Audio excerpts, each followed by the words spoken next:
અંકલેશ્વરના મીરાનગરમાં ચાલતા જુગારધામ પર દરોડા પાડી ભરૂચ ક્રાઇમ બ્રાન્ચે ₹1.63 લાખના મુદ્દામાલ સાથે 10 આરોપીઓની ધરપકડ કરી।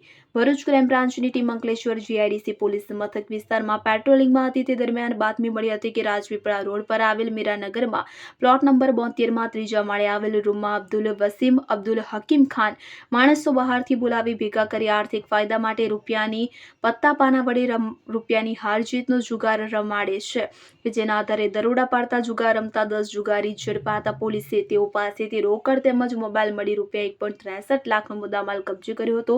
ઝડપાયેલા 10 આરોપીઓ વિરુદ્ધ ગુનો દાખલ કરી કાર્યવાહી હાથ ધરી હતી।